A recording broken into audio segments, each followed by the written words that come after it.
जय श्री कृष्णा। भगवान कृष्ण के सभी प्रिय भक्तों, भगवान श्री हरि सदैव आपके ऊपर कृपा बनाए रखे। आज मैं विशिष्ट तिथि निर्जला एकादशी, जिसको भीमसेनी या पांडव एकादशी भी कहते हैं, वर्ष की सबसे बड़ी एकादशी। इस एकादशी के व्रत करने से वर्ष की सभी एकादशी से ज़्यादा फल मिलता है। यानी वर्ष में कुल 24 एकादशी आती है, परंतु अधिक मास आने पर 26 एकादशी होती है। निर्जला एकादशी व्रत करने से समस्त एकादशी का फल मिलता है। यह एकादशी सर्वश्रेष्ठ है। यह एकादशी ज्येष्ठ मास शुक्ल पक्ष एकादशी तिथि को आती है। इस बार यह एकादशी 17 जून 2024 से प्रारंभ होकर 18 जून 2024 तक रहेगी। व्रत के लिए 18 जून सर्वश्रेष्ठ रहेगा। यह व्रत बहुत कठिन व्रत है, क्योंकि ग्रीष्म काल में आने वाली यह एकादशी बहुत कठोर एकादशी। क्योंकि जब भीम ने इस एकादशी को किया था तो वो भी पारण से पूर्व बेसुध हो गए थे। यह व्रत सभी पापों का नाश करने वाला व्रत है। यह व्रत करने से स्वर्ग के द्वार भी खुल जाते हैं। यह व्रत धारण करने से पूर्व अन्न जल का त्याग करना पड़ता है और श्री हरि के नाम का जाप करना पड़ता है। आइए निर्जला एकादशी व्रत कथा का श्रवण करते हैं। एक समय की बात है, पांडवों में सबसे शक्तिशाली भीमसेन ने श्री व्यास जी से कहा, हे परम पूज्य पितामह, मेरी बात सुनिए। राजा युधिष्ठिर, माता कुंती, द्रौपदी, अर्जुन, नकुल, सहदेव ये सभी एकादशी को कभी भी भोजन नहीं करते हैं तथा मुझे भी यह करने को कहते हैं कि भीमसेन एकादशी को तुम भी कुछ न खाओ, परंतु मैं उन्हें यह कहता हूं कि मुझे भूख बर्दाश्त नहीं होती है।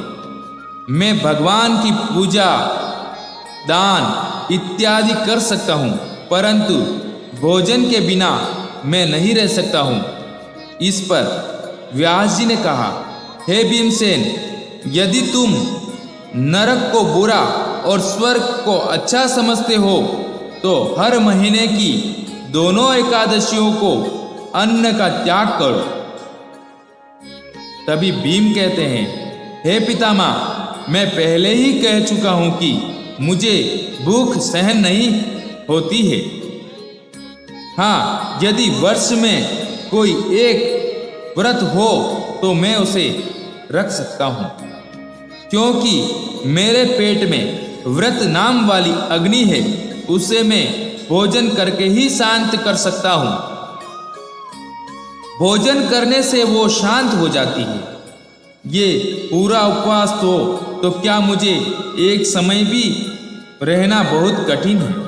इसीलिए मुझे आप ऐसा व्रत बताए जो वर्ष में केवल एक बार आता है या एक बार अपने को करना पड़ता है, मुझे जिससे करने से मुझे स्वर्ग की प्राप्ति हो। व्यास जी कहते हैं, हे पुत्र, बड़े बड़े ऋषियों, मुनियों और विद्वानों ने बहुत से शास्त्रों के माध्यम से छोटे छोटे कर्म व्रत करके स्वर्ग की प्राप्ति हो सकती है, ऐसा कहा है। इस प्रकार शास्त्रों में प्रमाण मिलता है कि दोनों पक्षों की एकादशी करने से स्वर्ग की प्राप्ति होती है तथा मुक्ति मिल जाती है। श्री व्यास जी के वचन सुनकर श्री भीमसेन नरक में जाने के नाम से भयभीत हो गए थे और कहने लगे कि अब मैं क्या करूं? मास में 2 व्रत तो मैं नहीं कर सकता। पूरे वर्ष में 1 व्रत करने का प्रयत्न अवश्य कर सकता हूं। ऐसा कोई व्रत बताएं पितामह जिससे मेरी मुक्ति हो जाए। तभी व्यास जी कहते हैं, वृषभ और मिथुन की संक्रांति के मध्य में ज्येष्ठ मास के शुक्ल पक्ष की एकादशी आती है। उसका नाम निर्जला एकादशी है। तुम उस एकादशी व्रत को करो। इस एकादशी में स्नान और आचमन के सिवा जल वर्जित है। आचमन में 6 मासे से अधिक जल नहीं होना चाहिए, अन्यथा मद्यपान जैसा हो जाता है। इस दिन भोजन भी नहीं करना चाहिए, क्योंकि भोजन करने से व्रत नष्ट हो जाता है। निर्जला एकादशी के सूर्योदय से लेकर द्वादशी के सूर्योदय तक जल नहीं ग्रहण करना चाहिए, क्योंकि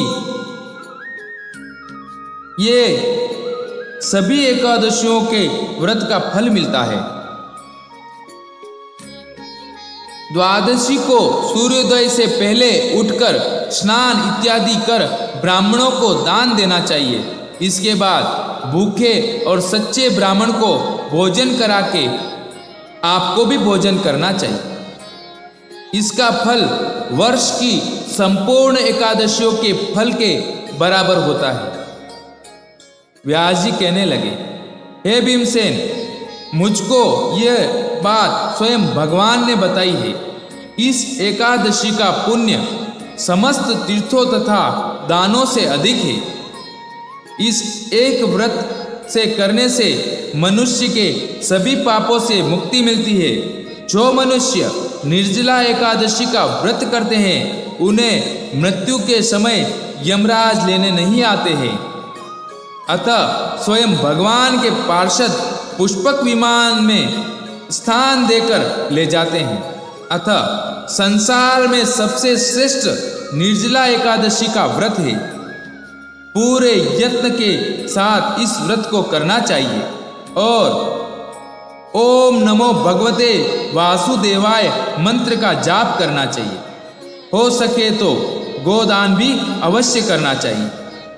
ये व्रत भीमसेन ने किया, इसलिए इस एकादशी का नाम भीमसेनी एकादशी भी कहा जाता है और पांडव एकादशी भी कहा जाता है।